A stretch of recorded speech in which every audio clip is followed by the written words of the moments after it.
Physics, chemistry, math কিংবা বায়োলজির মতো সাবজেক্টগুলোতে আমরা অনেক ভালো পারি এবং আমাদের যখন পরীক্ষাগুলো হয় আমরা জানি যে কিভাবে করে আনসারগুলো করতে হবে। সবার আগে ম্যাথ করব, তারপর গিয়ে আমাদেরকে ডিটেলস লিখতে পারলে, চিত্র আঁকতে পারলে খুব আমাদের খুব সুন্দর মতো নাম্বার দিয়ে দিবে। কিন্তু প্রবলেমটা হয় যখন আমরা বাংলাদেশের পরিচয়ের মতো একটা সাবজেক্টে যাই, যে সাবজেক্টগুলোতে আমরা জানি না কিভাবে করে নাম্বার পেতে হয়, কিভাবে করে আমাদেরকে স্ট্র্যাটেজি ফলো করতে, আমরা সেটা জানি না বলেই বাংলাদেশের বিশ্ব পরিচয় আমরা মনে করি যে সিকিউ লিখতে হবে, আমরা 10 পেজ লিখে ফেলবো, 11 পেজ লিখে ফেলবো, নাম্বার আমাকে দিয়ে দেবে। কিন্তু আদতে কি সেটা সত্য? উত্তর হচ্ছে না। যার কারণে দেখা যায় অনেক বেশি লিখেও অনেকে নাম্বার পায় না, কিন্তু অনেকে অনেক কম লিখে অনেক ভালো নাম্বার পায়।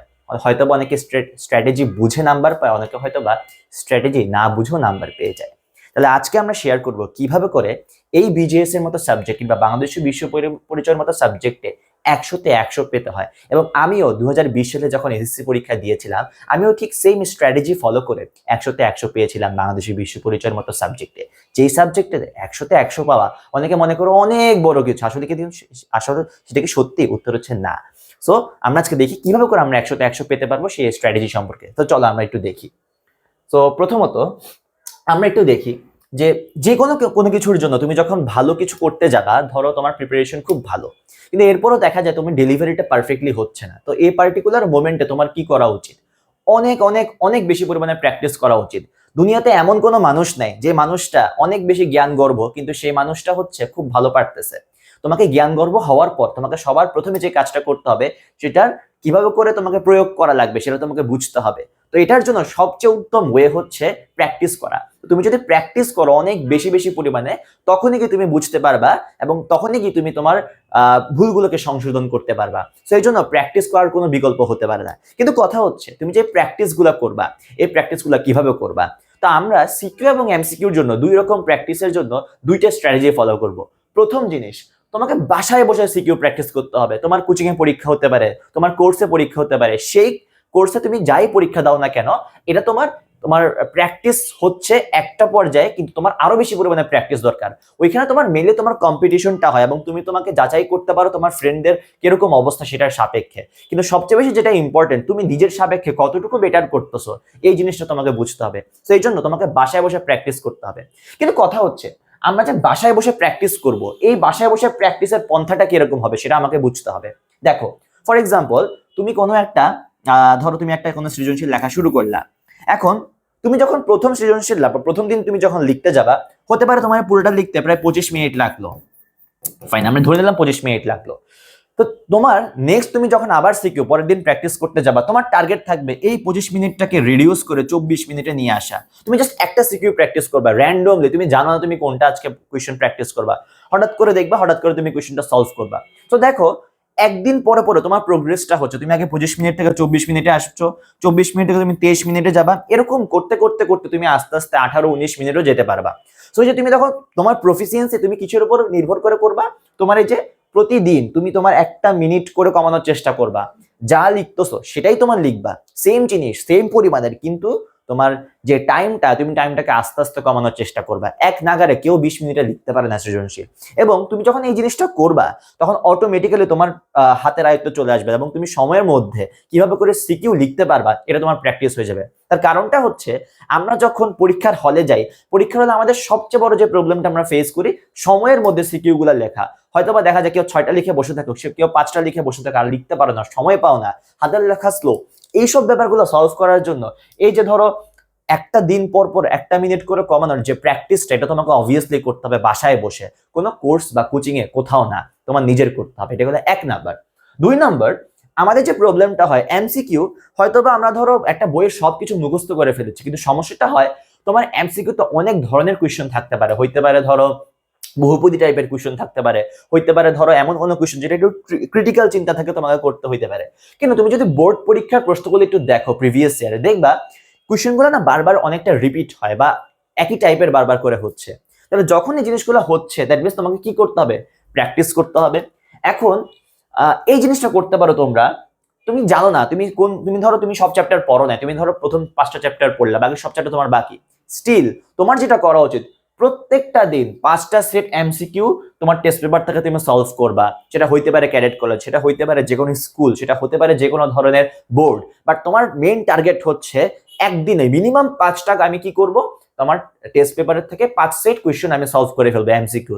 এবং তুমি এটা ধরো এমনি দেখে দেখে প্র্যাকটিস করবা, তুমি পারতেছো না তুমি দেখে দাগায় রাখো, যাতে করে তুমি পরের বার যখন প্র্যাকটিস করবা তুমি দেখলে যে তুমি এটা পারো নাই, তাহলে পরের বার তোমার টার্গেট থাকবে তুমি এটা পারবা। এবং তুমি চেষ্টা করবা যে বারবার এই জিনিসগুলো প্রতিদিন করে করতে। তাহলে দেখো তোমার বইয়ে যদি ধরো 150 থেকে 200টা সেট কোয়েশ্চেন থাকে, তোমার হাইয়েস্ট গেলে 1 মাস থেকে 1.5 মাস লাগবে, এবং 1 থেকে 1.5 মাসের মধ্যে তুমি পুরো টেস্ট পেপারের সব এমসিকিউ সলভ করতে পারবা। এবং বিশ্বাস করো, আমি যখন পরীক্ষা দিচ্ছিলাম, আমার পরীক্ষা দেওয়ার সময় আমি এই জিনিসটা করার কারণে আমি কিন্তু প্রথম দেখাতেই 15 থেকে 20টা কোশ্চেন ডিরেক্টলি কমন পাইলাম। এবং এটা করার কারণে আমি কিন্তু খুব ফাস্ট, বাকিদের তুলনায় অনেক আগে আমার এমসিকিউ সলভ করা শেষ, এবং আমি এমসিকিউতে 30 পাইছি। সো এটা করাটা অনেক বেশি পরিমাণে ইম্পর্টেন্ট, আই গেস বুঝতে পারছো। সো বুঝতে পারলাম অনেক প্র্যাকটিস হলো, কিন্তু কথা হচ্ছে এই প্র্যাকটিসগুলো করার পর তোমাকে 100তে 100 পাওয়ার জন্য তোমাকে এক্সামে সেটাকে ফলাভাবে দেখাতে হবে। দ্যাট মিনস তোমাকে এটাকে ইমপ্লিমেন্ট করতে হবে পরীক্ষার মধ্যে। তাহলে সেই জিনিসটা করার জন্য আমরা একটা এক্সাম স্ট্র্যাটেজি ফলো করব কয়েকটা ভাগে। সিকিউর জন্য এমসিকিউ আমরা যেটা করছি, এটা করলেই তোমার এমসিকিউতে তুমি 30 পাওয়ার জন্য তোমার এনাফ প্রিপারেশন হয়ে যাবে। আর বাদ বাকি তোমার কোর্সের ক্লাসগুলো তো থাকছে, তুমি সেগুলো করবা, কোনো সমস্যা নেই। বাট এবার আমরা আসি এক্সামে সিকিউর স্ট্র্যাটেজি কিরকম হওয়া উচিত সেটার দিকে। দেখো, প্রথমেই আমি একটা অর্ডার মেনটেন করেছি। ধরো তোমাকে 5টা অর্ডার মেনটেন করতে হবে। প্রথমে তুমি যেখানে যাবা, তোমার কোয়েশ্চনে ধরো 1 নাম্বার 2 নাম্বার এমনি করে যাবা না কখনো। তুমি সবার আগে দেখবা পুরো কোয়েশ্চনটা একবার করে রিডিং দিবা। রিডিং দেওয়ার পর তুমি দেখবা যে ওখানে মধ্যে হয়তো কোনো না কোনো একটা ম্যাথ রিলেটেড সিকিউ থাকতে পারে। এখন ভাই তুমি প্রশ্ন করতে পারো, ভাই বাংলাদেশের বিশ্ব পরিচয়ের মতো সাবজেক্ট, এখানে আবার ম্যাথ কোথায় আছে? দেখো, ম্যাথ তোমাদের চ্যাপ্টার 3 এবং চ্যাপ্টার 11, এই দুইটা চ্যাপ্টারে তোমাদের কিন্তু ম্যাথ রিলেটেড কিছু কোয়েশ্চেন আছে। সো তোমার যদি চ্যাপ্টার 3 বা চ্যাপ্টার 11 থেকে, এটা একটা হচ্ছে তোমার অর্থনীতি রিলেটেড, আর একটা হচ্ছে তোমার তোমার হচ্ছে দিন রাতের তোমার হচ্ছে সময় রিলেটেড। সো এই ধরনের কোয়েশ্চেন তুমি যখন দেখবা, তোমার টার্গেট থাকবে তুমি সবার আগে এটা করবা। এটা করার রিজনটা আসলে কি? খুব সিম্পল রিজন। প্রথম রিজন হচ্ছে সময়গুলোকে বাঁচানো। কারণ তোমার বাকি সব তো সিকিউ তোমাকে লিখতে হবে, এগুলো কিন্তু সব ডিটেলসে লিখতে হয়, কিন্তু এগুলোতে লিখতে গেলে তোমার খুব কম সময় লাগবে। এবং এখানে যে ম্যাথগুলো হয়, এগুলো এমন না যে তোমাকে ক্যালকুলেটর ইউজ করা লাগবে, খুবই ইজি ম্যাথ হয়। ধরো তুমি দেখলে তুমি হাতে হাতে সলভ করতে পারতেছো, এরকম টাইপের। সো তোমার টার্গেট থাকবে সবার আগে এই ধরনের ম্যাথগুলা তুমি সবার আগে করবা। এটাতে করলে তোমার টাইম যেরকম রিডিউস হচ্ছে বা টাইম যেরকম তুমি সেভ করতে পারতেছো, তার পাশাপাশি তোমার খাতা যে কাটবে সেই টিচার এটা দেখে বুঝতে পারবে ছেলেটা অনেক ট্যালেন্টেড না, ছেলেটা অনেক স্ট্র্যাটেজিক, এবং এটার কারণে তোমার প্রতি একটা তার ভালো একটা মনোভাব ক্রিয়েট হবে, যার কারণে তুমি পরেরগুলোতে অটোমেটিক্যালি নাম্বার পেয়ে যাবা। এবং সেটা কিভাবে হয় সেটা আমরা পরে বলবো একটু। সেকেন্ডলি, তোমার যে কোয়েশ্চেনে দেওয়া হচ্ছে সেটা হচ্ছে চিত্র রিলেটেড সিকিউ। ফর এক্সাম্পল, তোমাদের চ্যাপ্টার 3-তে বেশ কিছু কোয়েশ্চেন আছে। চ্যাপ্টার 3-তে, হ্যাঁ চ্যাপ্টার 3-তে, চ্যাপ্টার 3 থেকে চ্যাপ্টার 5, 3, 4, 5 এই চ্যাপ্টার 3টার মধ্যে ধরো এরকম কোনো কোয়েশ্চেন আছে যে ধরো ভরা কটাল মরা কটাল রিলেটেড কিছু কোয়েশ্চেন থাকে। ভরা কটাল, মরা কটাল, তারপর ধরো হচ্ছে তোমার মানচিত্রের মধ্যে তুমি দেখবা নদী প্রবাহ থাকে। তো এই মানচিত্রের মধ্যে নদী প্রবাহ কিংবা ধরো ভরা কটাল মরা কটাল, এই ধরনের কোয়েশ্চেন তুমি যখন পাচ্ছ, এগুলোতে কিন্তু সবগুলোতে তুমি চিত্র চাইলে আঁকতে পারবা। এবং তোমাকে যদি চিত্র আঁকতে বলে দেয় তাহলে তো আরো ভালো, কোনো সমস্যা নেই। কিন্তু তোমাকে যদি চিত্র আঁকতে না বলে, এরপরও এই কোয়েশ্চেনগুলোতে তোমার কিন্তু চিত্র আঁকা মাস্ট উচিত। কারণ তুমি যখন চিত্রটা আঁকবা, তখন যে কোনো টিচারের ক্ষেত্রে আসলে এটা হয় যে যখন কেউ চিত্র আঁকে, চিত্র আঁকার প্রতি সব টিচারদের আলাদা একটা ফ্যাসিনেশন থাকে, যার কারণে তুমি যখন চিত্র আঁকতেছো তোমাকে অটোমেটিক্যালি নাম্বার দিতে তারা বাধ্য, এবং তোমাকে ওই চিত্রের জন্যই মিনিমাম 3 থেকে 4 নাম্বার দিয়ে দিবে, 2 থেকে 3 নাম্বার দিয়ে দিবে। বাদ বাকি তুমি তোমার ব্যাখ্যার উপর নাম্বারটা পেয়ে যাবে। তবে মাথায় রাখবা, যখন তোমাকে চিত্র আঁকতে বলা হচ্ছে শুধুমাত্র, তখন তুমি শুধু চিত্র আঁকবা। বাট তোমাকে যদি এটা বলে যে তুমি এই জিনিসটাকে এক্সপ্লেন করো, তখন তুমি চিত্র তো আঁকবাই, তার পাশাপাশি তোমাকে আবার এটার ব্যাখ্যাও লেখা লাগবে, খুবই শর্টে হলো। সো চিত্র আঁকাটা একটা ম্যান্ডেটরি থিং যখন তোমাদের চিত্র রিলেটেড সিকিউ বলতেছে। এখানে হয়তো একটু সময় বেশি যেতে পারে বাকি সবগুলোর তুলনায়, কিন্তু এটাতে নাম্বার পাওয়ার চান্সেস বাকি সবগুলোর তুলনায় অনেক অনেক বেশি। সো এই জন্য এটা আমি সেকেন্ডে রাখলাম, এবং তোমাদের উচিত ম্যাথের পরে সবার আগে এই ধরনের চিত্র রিলেটেড সিকিউ লিখা। ওকে, আই গেস বুঝতে পারছো। এরপর আসে 3 নাম্বার, পয়েন্ট বেসড সিকিউ তোমাদের করতে হবে। এখন কথা হচ্ছে ভাই, পয়েন্ট বেসড সিকিউ বলতে কি বোঝায়? ধরো তোমাকে কোয়েশ্চেন করলে এরকম টাইপের যে নারীদের অধিকার নিয়ে কোনো একটা কোয়েশ্চেন করলো, তোমাকে বললো যে এই ধরনের কোনো নারীদের অধিকার কিভাবে করে বৃদ্ধি করা যায় বর্তমানে বাংলাদেশের মধ্যে সমস্যাগুলো কি কি, এই রিলেটেড কোনো একটা কোয়েশ্চেন করলো। ফর এক্সাম্পল কোয়েশ্চেন এরকম আসবে, বাট এমন না, বাট ধরে নিলাম এরকম একটা কোয়েশ্চেন আসলো। দেখো তুমি কিন্তু চাইলে এখানের মধ্যে অনেকগুলো পয়েন্ট লিখতে পারো যে এটা করতে পারি আমরা, এটা সমাধান হতে পারে। সেম অ্যাজ ওয়েল তোমাকে কোয়েশ্চেন করতে পারে অমুক জিনিসটার বৈশিষ্ট্যগুলো কি কি উল্লেখ করো। তুমি চাইলে অনেকগুলো বৈশিষ্ট্য লিখতে পারছো, সেগুলো প্রত্যেকটা জিনিস তুমি একটা দুইটা তিনটা চারটা এরকম অনেকগুলো পয়েন্ট করে লিখতে পারো। এবং তোমার উচিত যেটা, যখন তুমি সিকিউ লিখতেছো, পয়েন্ট বেস সিকিউর ক্ষেত্রে একটা জিনিস মাথায় রাখবা, আমি একটু লিখে দিই। পয়েন্ট বেস সিকিউর ক্ষেত্রে কোন কোন ধরনের জিনিসগুলো উল্লেখ করা লাগবে, ধরো মানে কোন কোন ধরনের কোয়েশ্চেন গুলোর ক্ষেত্রে তুমি পয়েন্ট ইউজ করবা। ধরো বৈশিষ্ট্য হইতে পারে, সমস্যা হতে পারে, কিংবা ধরো তোমার সমাধান হতে পারে। ঠিক আছে, এখন এটা বুঝতে পারলাম এই ধরনের অনেক কিছু হতে পারে। এখন তোমরা যখন তোমাদের আই গেস তোমাদের অনেকগুলো চ্যাপ্টার দেখবা লাস্টের দিকে থাকে। ফর এক্সাম্পল তোমাদের থার্ড চ্যাপ্টারের পরের থেকে দেখবা অনেকগুলো কোয়েশ্চেন এরকম থাকে বৈশিষ্ট্য রিলেটেড। থার্ড থেকে একদম লাস্ট পর্যন্ত সবগুলা চ্যাপ্টারের মধ্যে এই ধরনের কিছু পয়েন্ট বেসড জিনিসপত্র পাবা, হয় বৈশিষ্ট্য অথবা সমস্যা অথবা সমাধান রিলেটেড। তোমাদের কাজ থাকবে এইগুলা সবার 3 নম্বরে গিয়ে আনসার করা, এবং এগুলোতে নাম্বার পাওয়া খুব ইজি। কেন ইজি একটু বলি। কারণ তুমি যখন পয়েন্ট বেসড লিখবা, মনে রাখবা ধরো তোমার যদি খ নম্বরে লিখতে পারো কোনো বৈশিষ্ট্য বা সমস্যা বা সমাধান, তখন তুমি খ নম্বরের জন্য মিনিমাম 4টা পয়েন্ট দেওয়ার চেষ্টা করবা, 4টা পয়েন্ট। আর তুমি যদি ধরো হচ্ছে গ নম্বরে যাও, তাহলে গ নম্বরের জন্য কয় নাম্বার? 3, তাহলে 3 দুগুণে 6টা পয়েন্ট দেওয়ার চেষ্টা করবা। সেম অ্যাজ ওয়েল ঘ নম্বরে তুমি যখন যাবা, তোমার টার্গেট থাকবে 8টা পয়েন্ট দেওয়ার চেষ্টা করা। মনে রাখবা এই পয়েন্টগুলো হবে ছোট ছোট পয়েন্ট, খুবই ছোট পয়েন্ট হবে এগুলো, এগুলো কিন্তু একটা বড় পয়েন্ট না। এখন যদি এরকম হয় যে তোমার প্রত্যেকটা পয়েন্টকে ডিসক্রাইব করা লাগতেছে, ধরো একটা বৈশিষ্ট্য যে তোমার কাছে আসেই 4টা বৈশিষ্ট্য, 4টা বৈশিষ্ট্যকে তোমাকে বললো যে এক্সপ্লেন করে লিখতে হবে, বা তোমার কাছে কিছু করার না, তখন তোমাকে বড় করে পয়েন্টগুলো লিখতে হবে। তখন তুমি যেটা করতে পারো, তখন তুমি ধরো 2টার জন্য তুমি 2টা বড় পয়েন্ট দিতে পারো, মানে 2 নম্বরের জন্য 2টা বড় পয়েন্ট। সেম অ্যাজ ওয়েল 3 নম্বরের জন্য তুমি 3টা বড় পয়েন্ট দিতে পারো, আর 4 নম্বরের জন্য তুমি 4টা বড় পয়েন্ট দিতে পারো। তো এখানের ক্ষেত্রে এবং এখানের ক্ষেত্রে ডিফারেন্স আছে। যেমন ধরো তুমি যদি এদের ক্ষেত্রে যাও, তোমাকে কোনো হেডলাইন দেওয়া লাগবে না, কারণ এগুলো অলরেডি অনেক ছোট এবং তুমি অনেক লিখতেছো। 8টা পয়েন্ট মানে অনেক বড়, অনেকগুলা। কিন্তু যখন তুমি 2টা বা 3টা বা 4টে এরকম মিনিমাম লিখতেছো বা বড় পয়েন্ট লিখতেছো, তখন এই পয়েন্টের একটা হেডলাইন দেওয়া উচিত। যেমন ধরো আমরা যখন রচনা লিখি, রচনার আগের দিকে আমরা একটা সূচনা লিখি, কিংবা অনেকগুলা হিন্টস দিই যে আচ্ছা আমি আজকে সূচনা এটার এক্সপ্লেন করব, উপসংহার এটা নিয়ে এক্সপ্লেন করব। সেম অ্যাজ ওয়েল তোমার এখানে একটা হেডলাইন দেওয়া উচিত। ধরো 1 নাম্বার হেডলাইন দিলাম, তারপর গিয়ে আমি ওইটার এক্সপ্লেনেশন দিলাম। বুঝতে পারছো? তাহলে 2টার মধ্যে 2টা তফাৎ। এবং যখন তুমি এইভাবে করে লিখবা, তখন তোমাকে দেখতেছে আচ্ছা তুমি 2টা পয়েন্ট লিখছো, লাস্ট 2 লেখা, তাহলে তোমাকে 2 নাম্বার দিয়ে দেবে, এরকম হয়তো তারা বাধ্য। তো টিচাররা দেখবে তুমি কোন স্ট্র্যাটেজি অনুসারে তুমি লিখতেছো। এবং দেখো এগুলো লেখার জন্য তোমাকে এমন না যে ধরো হচ্ছে তোমাকে 10 পেজ 11 পেজ সিকিউ লিখে পুরাই ফেলতে হবে, একই কথা বারবার করে লিখতে হবে, তাই না? তো তুমি যখন এগুলো লিখবা, তখন তুমি অটোমেটিক্যালি নাম্বারগুলো পেয়ে যাবা। সো গাইস বুঝতে পারছো পয়েন্ট বেস সিকিউর কথা। এরপর আসি আমরা 4 নাম্বার। 4 নাম্বারে যেটা করবা, পার্থক্য অথবা তুলনা বেসড কিছু সিকিউ থাকে, ওগুলোর মধ্যে করবা। এখন তুমি প্রশ্ন করতে পারো ভাই পার্থক্য বা হচ্ছে মানে তুলনা বেসড সিকিউ বলতে আসলে কি বোঝাচ্ছে? দেখো 2 রকম কথা বললাম, একটা হচ্ছে তোমার পার্থক্য, আরেকটা হচ্ছে তোমার তুলনা। এখন 2টা কিন্তু তফাৎ আছে।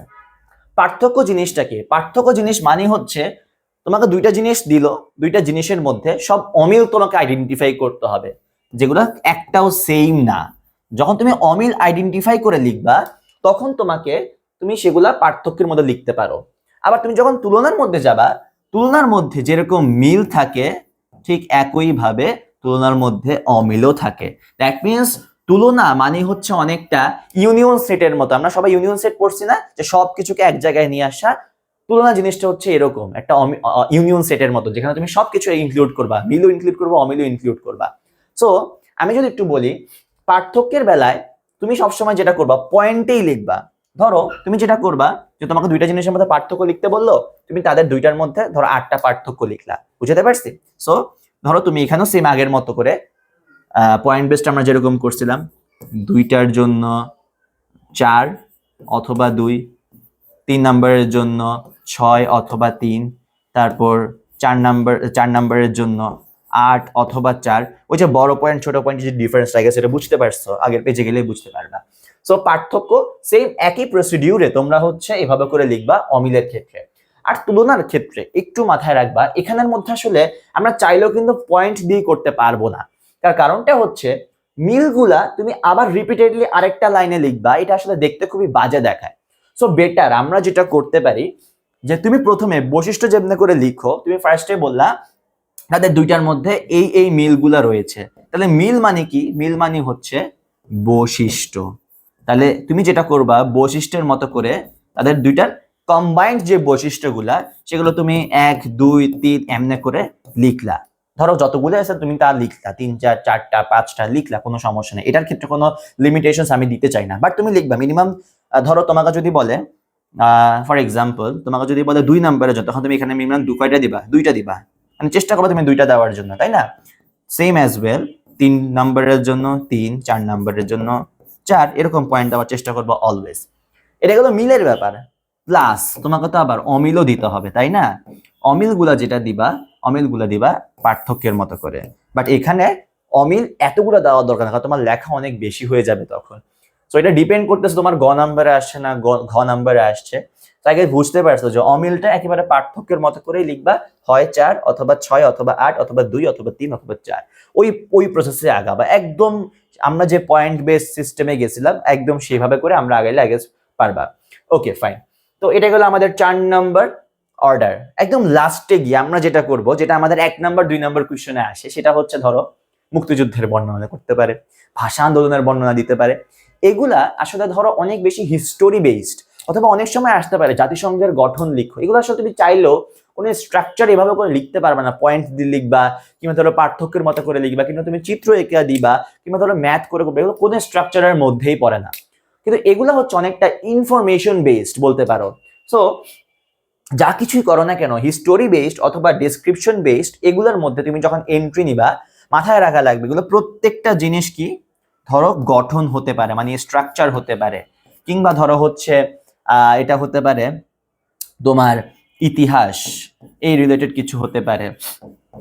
আবার ধরো অনেক সময় এদের ক্ষেত্রে যেটা হয় যে কোনো গঠন যেরকম হতে পারে, গঠনের পাশাপাশি ইতিহাস হতে পারে, ওই ঘুরে ফিরে সব একই মধ্যে পড়ে যায়। তো ধরো গঠন বা ইতিহাস, তুমি এগুলো আসলে সব কিছু কি করবা, ইনফরমেশনের বেসিসেই করবা। তো মনে রাখবা এগুলো আসলে যত বেশি তুমি ইনফরমেশন দিবা এবং যত প্রপার ইনফরমেশন দিবা তত বেশি বেটার। আমাদের ক্ষেত্রে অনেক সময় হয় কি, আমরা যে সালটা জানি না, আমরা ভুলভাল কিছু সাল দিয়ে ফেলি, যেটার কারণে দেখা যায় নাম্বার আমাদের মাঝে মধ্যে কমে যেতে পারে। সো সবচেয়ে সেফেস্ট ওয়ে হচ্ছে তুমি এই 5 নাম্বার পজিশনটা সবার লাস্টে করবা, এবং এটার জন্য তুমি যত বেশি, মানে তুমি চাইলে দেখো তুমি বুঝতে পারো তোমার কাছে 20 মিনিট সময় আছে, 20 মিনিট অনুযায়ী তুমি সেরকম লিখতে পারবা। তোমার কাছে আছে 30 মিনিট সময়, তাহলে তুমি সেই পরিমাণ অনুযায়ী বড় করে লিখতে পারবা। সো লাস্টে এটা রাখার অর্থটা হচ্ছে এই যে তুমি তোমার লাস্ট মোমেন্টে গিয়ে, যেহেতু তোমার এখানে কোনো পয়েন্ট দেওয়া লাগতেছে না, তুমি নিজের মতো করে শেষ করতে পারতেছো, দ্যাটস ওয়াই এটা দেওয়া। কারণ এটা একটু রিস্ক ফ্রি, যে তুমি এটা ফার্স্টে দিলে তোমার নাম্বার পাওয়ার পসিবিলিটি যেরকম কম থাকে, লাস্টে দিলে তোমার নাম্বার পাওয়ার পসিবিলিটি সেরকম বেশি থাকে।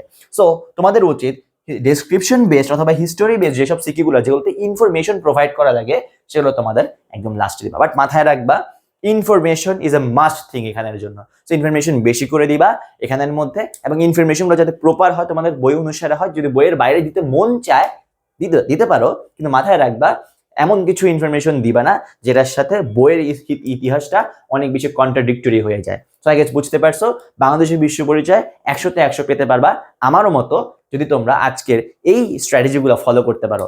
পরের ভিডিওতে আমরা দেখাবো কিভাবে করে আমরা আসলে আমরা কিভাবে করে গুছাতে পারি পড়াশোনাগুলা, শুধুমাত্র বাংলাদেশের বিশ্ব পরিচয় না, আরো অনেক কিছু আমরা সাজাতে পারি। সবকিছু নিয়ে আমরা স্ট্র্যাটেজি দেখবো এবং আমরা বুঝতে পারবো এবং আমরা নাম্বারগুলো পাবো। সবার সাথে আবারও দেখা হবে। আল্লাহ হাফেজ।